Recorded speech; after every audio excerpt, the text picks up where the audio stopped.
of the parish health officer. In fact, when I met with the member from Eastern Westmoreland, I introduced him to the administrator for the parish, and I indicated that they need to work together so that you can help to direct that traffic. And that's one way that the MPs will be involved. Thank you, Mr. Speaker. Members, Section 32 of the Standing Order speaks to a member who wishes to speak or to raise a question should rise. And so we will be guided by the Standing Order as the situation is. Member from Central Westmoreland. No, just one at a time. We don't need everybody. Eastern Westmoreland. Everybody don't have to stand at the same time. One.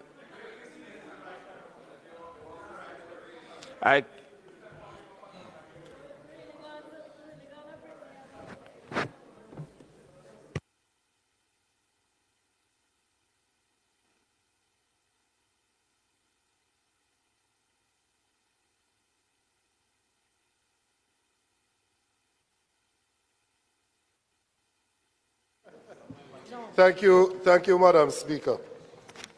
Minister, I want to thank you for your visit to Eastern Westmoreland. And I hope that doesn't offend the House. You're the only minister who has visited and has invited me along. And I would encourage some of your colleagues to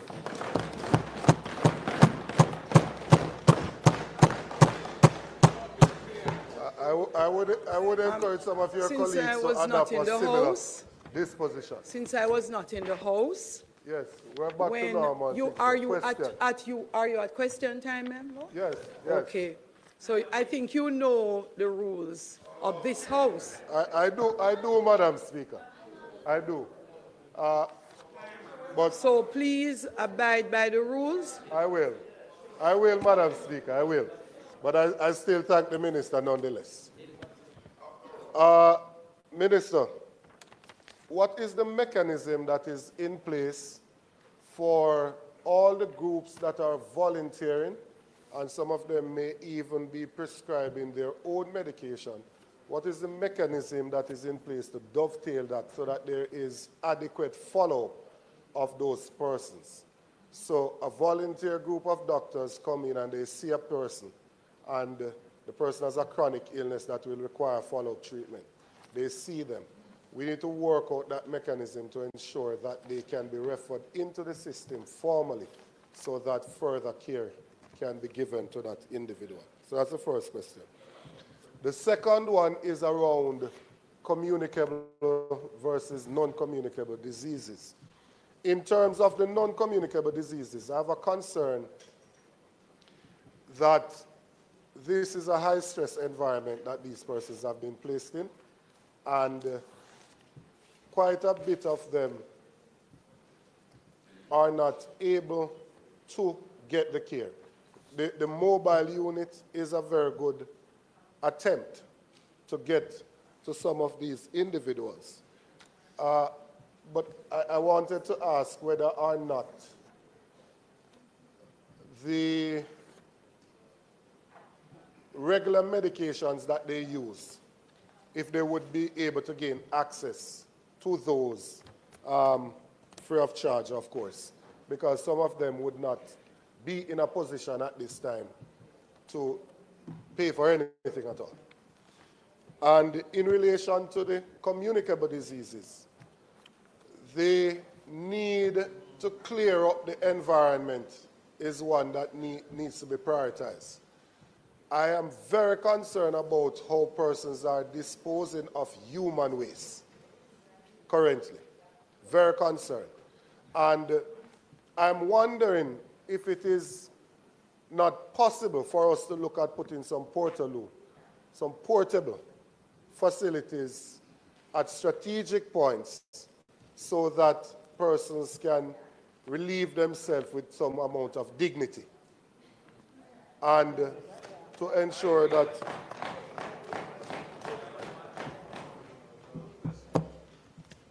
in terms of the next question, could there be a discussion with the tertiary institutions who train counselors and psychologists, could there be a discussion with them to mobilize a group of volunteers to head to some of the hardest hit areas and start that process of counseling some of these members? Because as a representative from one of the areas that was devastated, I can tell you that it is playing with even my mind, and I consider myself a very strong individual. But just the reality of getting up on a daily basis and seeing that level of devastation, I am wondering if we cannot mobilize a group of volunteers from these tertiary institutions, some of the retired persons, and get them into the community so that they can start the counseling process. And the final question is in relation to deaths. I didn't hear any mention of deaths in the statement. Deaths both of humans and animals. If we are not able to remove the carcasses of some of these animals, that is in and of itself going to lead to another disaster. And so I think in as short a time as possible, we need to be able to come up with a plan as to how we are going to get rid of those. There are sections of Westmoreland and elsewhere that you have several cows, goats, and those things that have died, dogs, and they're just lying in the community, swollen, flies gathering around them. If we don't treat with that situation urgently, it is going to lead to some problems. I wanted your attention to that. Thank you. Minister, would you be so kind as to take all the notations down and respond once?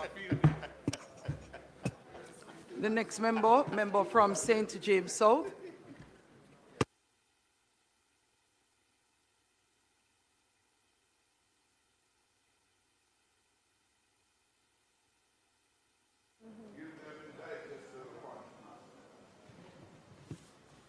The member from Hanover Eastern. Thank you, Madam Speaker. Mr. Minister, what are the plans you have for vector control for Forest and Chigwell? Those are two communities that have been marooned by water since the hurricane. There is a stench now in the community. We don't know if it's dead bodies or dead animals. So I'm asking for your urgent attention. I mentioned them last week in Parliament, Chigwell and Forest. Chigwell and Forest. Thank you.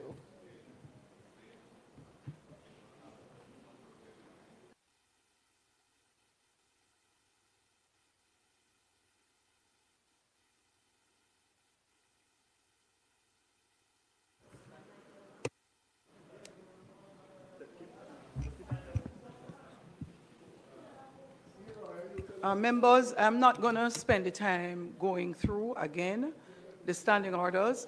The standing orders actually require that you do not turn on your mic until you're acknowledged. That's how it works. If you turn them on, it is not going to work. So the member Clarendon Northern, you may go ahead, member. Thank you, Madam Speaker. Minister, can you tell us what are your plans for the communities of Anderson Town and Boghole, who were also marooned, and the water is not totally receded, and I listened to your statement and you spoke about vector control.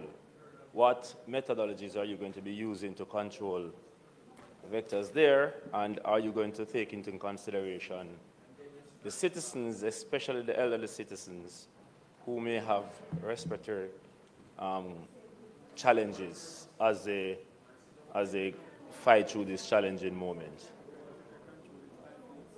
So that is one. Two, there has been reports to me that there's a dengue outbreak in the community of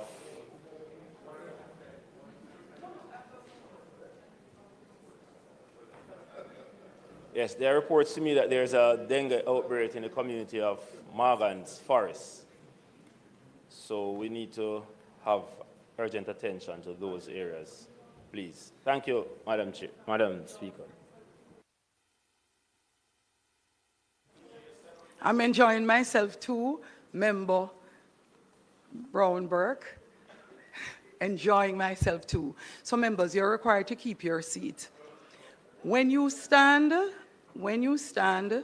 the first person to catch the speaker's eye is the person who would be acknowledged. And then you turn on your mic. Once you do that, you will actually have no challenges. For those who are watching us in television land, our parliament seems very disruptive and disorderly because they do not appreciate what is happening with you over there in respect of how you handle the mic. And so members, if you follow the rules of the parliament, you have no challenges at all.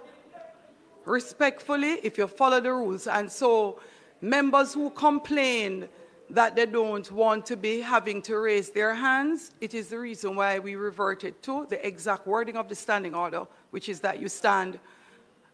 And so myself and Deputy Speaker will actually be abiding by exactly that. Yeah, so I'm having fun with the member who is waving.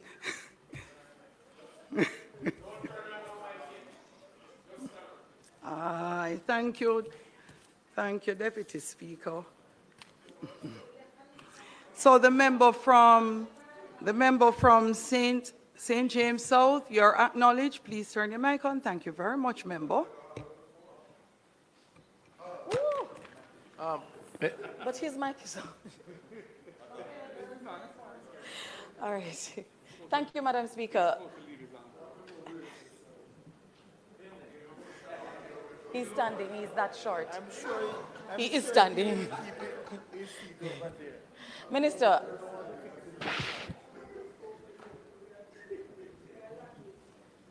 Okay. Minister, are you aware that the clinic at Roehampton is flat? The one at Catadupa, Maroontown, Garlands, Welcome Hall, Cambridge, those are perhaps 40